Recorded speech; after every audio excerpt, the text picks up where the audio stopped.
بسم الله الرحمن الرحيم. طبعا أنا بحيي الشعب الإيراني وإيران على هذا الصمود، آه، وعلى اللعبة اللي هم بيلعبوها. واضح إن هم بيمتصوا الصدمات أو الأسلوب الأمريكي الصهيوني.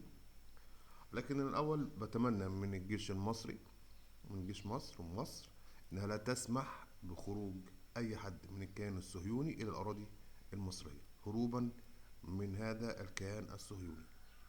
بتمنى تماما.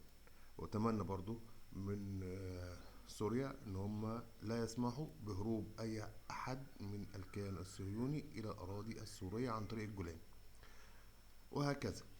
وبرضو في لبنان نفس الكلام. اما اللي خايف من الحرب فهي قامت الحرب، وما ينفعش خلاص ان هي تقف.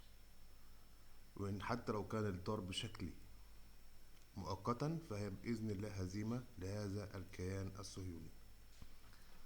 كل ده هيبان مع الوقت. بس انا كل اللي عايز اقوله هي حاجه واحده بس: ان كان في صاروخ واحد بس، لو واحد، شوف بقى الصواريخ اللي وصلت الكيان الصهيوني قد ايه، لو في صاروخ واحد بس يقدر ان هو يوصل للكيان الصهيوني وملغم، والصاروخ ده ملغم باي شيء بيولوجي او ملوث اشعاعي ايا كان، فده معناه نهايه هذا الكيان الصهيوني تماما.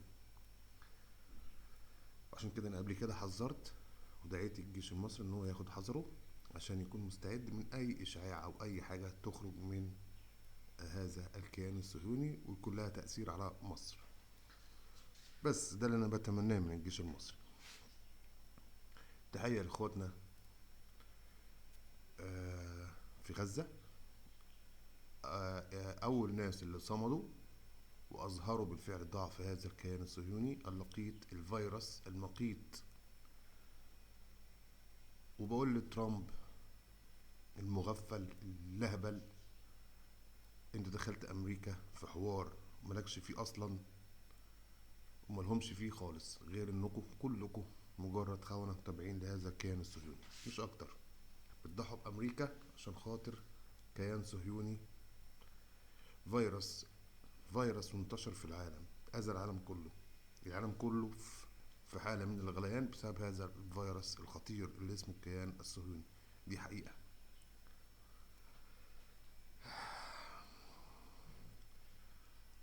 آه، أرجو من كل الشعوب العربية التكاتف مع إخواتنا. ده وقت فعلا كل واحد بقى يظهر فيه حقيقته، هيقف مع مين.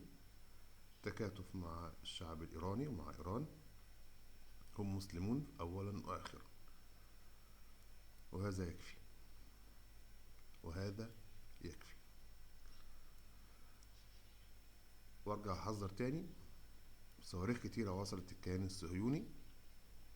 إن أراد الشعب الإيراني أو الرئاسة الإيرانية أو المسؤولين وزارة الدفاع الإيرانية أيا كان، إن أرادوا تلغيم أي صاروخ من اللي بيروح الكيان الصهيوني بأي شيء بيولوجي أو إشعاعي، فده معناه نهاية الكيان الصهيوني. فأنتوا ليه بتتجبرطوا وليه بتعملوا بتتكلموا كأنكوا يعني مش عارف إيه، ولا هتنتصروا ولا إيه؟ مفيش حد هينتصر في هذه الحرب إن وصل الأمر لأبشع من كده. حتى لو كانت إيران هتخسر في النهاية فسيكون قبلها الكيان الصهيوني قد دمر بالكامل ومعاه الأمريكان. أرجو من الشعوب العربية طرد كل القواعد العسكرية الأمريكية من الشرق الأوسط بالكامل. لازم بقى خلاص ينضف. هي بتجيب الأذى ليهم دلوقتي، الأذى بيجي للدول العربية اللي فيها القواعد الأمريكية. خلاص بقى تنضف، تنضف بجد يعني. وده كلاما مؤقتا، ولننتظر النتيجة اللي هتحطه الإيرانيين في ضغط أكبر. لن يكون مفر، هناك مفر من استخدام أشياء قد تكون خطيرة جدا جدا جدا. طبعا الكل هيزعل، مفيش حد مش هيزعل. السلام عليكم.